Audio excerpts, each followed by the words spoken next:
During the lockdown I've been watching some videos from MD Fish Tanks and George Farmer. The ones that really got my attention were the fish bowl aquascapes that they've been doing. I like how easy and quickly they can be set up, so I decided to do my own take on this. So in this video I'm going to give you a step-by-step process on how I set up this fish bowl aquascape. This is an ultra low setup, it has no heater, no filter, no CO2 or no fertilizers going in, so this will be a very easy scape to maintain. And just before we get started, if you enjoyed the video, please give it a like, and if you want to see more updates from this scape, please subscribe to the channel. I'm going to leave some links below in the description of all the things I use in this aquascape, so if you want to try and make one for yourself, please click on the links and have a go yourself during lockdown.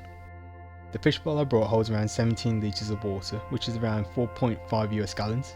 The substrate I'm using is from Tropica, and I decided to go for the powdered version. The smaller grain size of the powdered version will help to bring a sense of scale to the aquascape.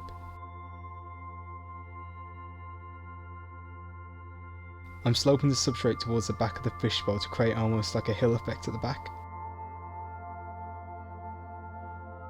For the hardscape, instead of manzanita wood, I'm going to use root wood. This wood is a lot more chunkier compared to the manzanita wood, which makes it a lot easier to attach plants to it later on. I'm arranging the wood so it kind of looks like a sunken tree trunk. It was a bit tricky to arrange the wood in such a small space. Once I knew the final position where I wanted to place the wood, I secured it together with some super glue.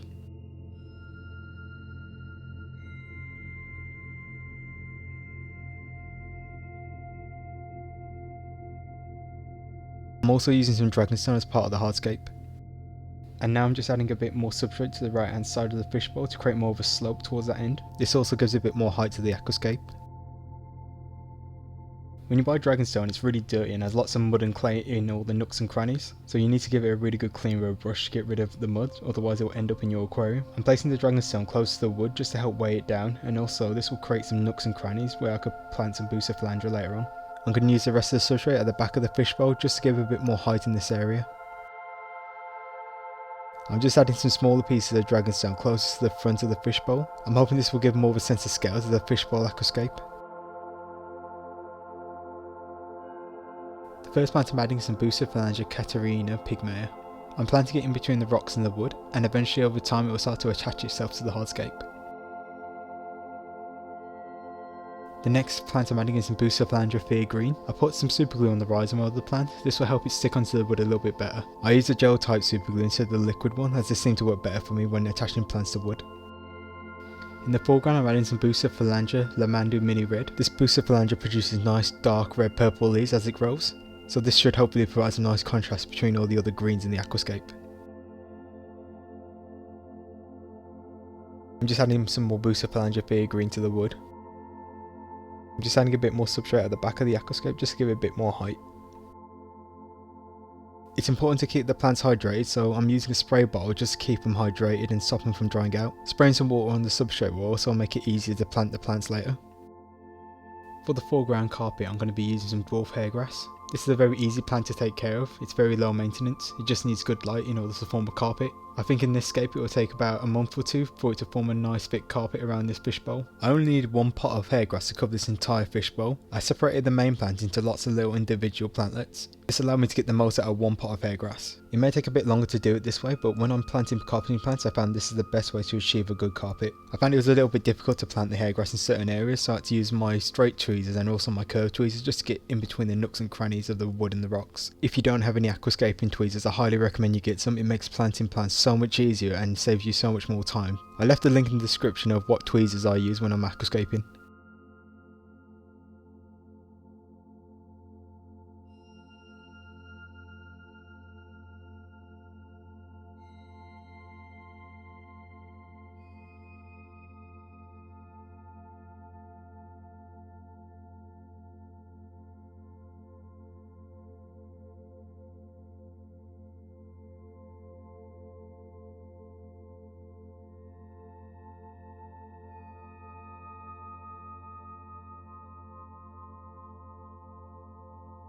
The next plant I'm adding is some Hydrocotyle Tripartita. This is another carpeting plant that has leaves that resemble a 4-leaf clover kind of look. Its unique leaves will help give some variation in the aquascape. Hopefully with the strong lighting I'm using it will create a nice low carpet in the mid-ground area.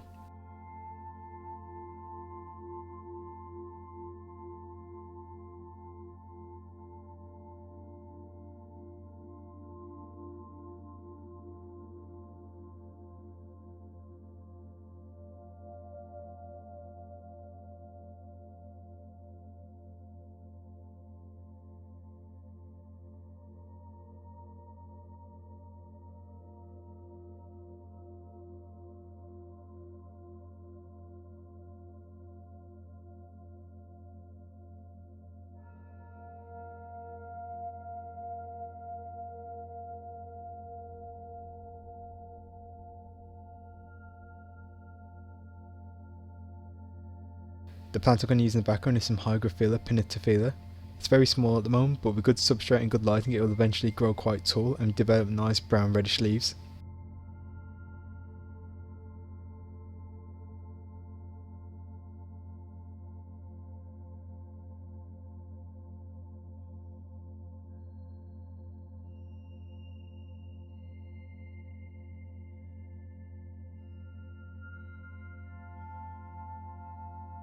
I'm just adding some Bucephalandra Trident, which is attached to a piece of slate. The Bucephalandra Trident was glued down with some super glue.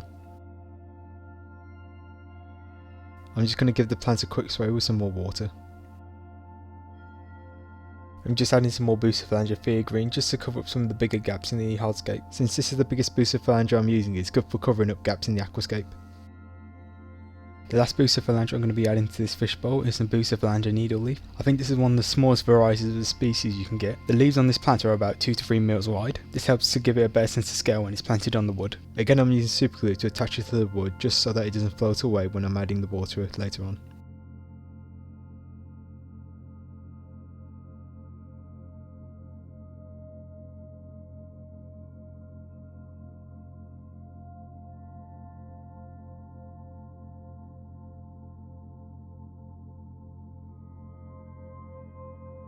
The last little bit of planting I'm doing is just using the extra plants I got just to fill in the gaps and help make the aquascape look a bit more fuller.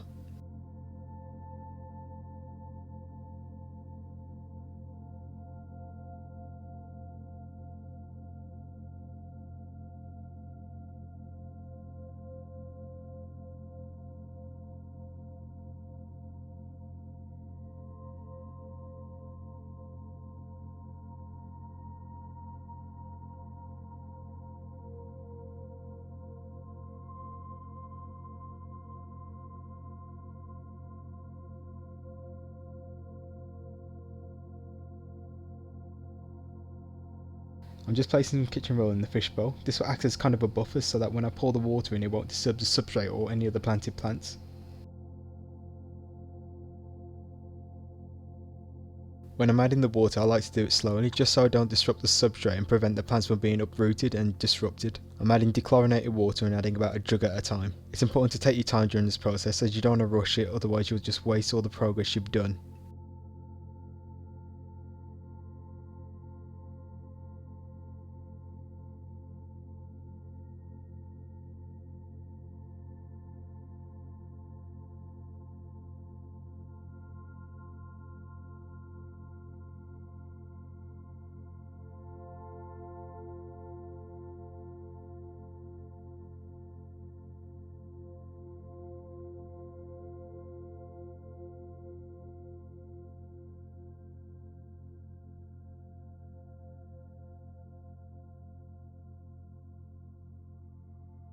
This is my first time keeping a fish bowl, and something I didn't realise is that when you fill it with water it kind of makes a magnifying glass kind of effect. So even the small plants in this aquascape look really big now. The Bucephalandra Theia Green looks like it could be a background plant when it's in a fish bowl. And when I was looking at the Bucephalandra Needle Leaf I could see all the nice little iridescent white spots on the leaves. It will be interesting to see what fish and shrimp would look like if I add them to this fish bowl later on. With this magnifying glass effect you get to see all the little details you wouldn't normally see in a normal aquarium, which is quite nice. In my other aquascape I got some Bucephalandra Theia Green, but in this fish bowl I noticed the leaves actually have some nice white iridescent spots which I never noticed in my other aquarium. For the lighting I'm going to use a simple desk lamp with a 40 watt LED bulb, and the light will be kept on for 8 hours a day. This will hopefully promote the best growth possible from this aquascape. That's it, the fish bowl's all set up now. I'm going to let it cycle for about 2 weeks. I'm going to add some aquarium filter cycling bacteria, just will help to speed up the process. The bacteria will grow all over the fish bowl and convert ammonia into nitrite and nitrates. Then the plants will act as a biological filter, using the nitrates as a fertilizer to help them grow. This will hopefully create a good ecosystem for fish, plants and shrimp. If you lot have any ideas on what I should put in this fish bowl, please leave them in the comments below, and I'll be posting some updates on this fish bowl in a few weeks time.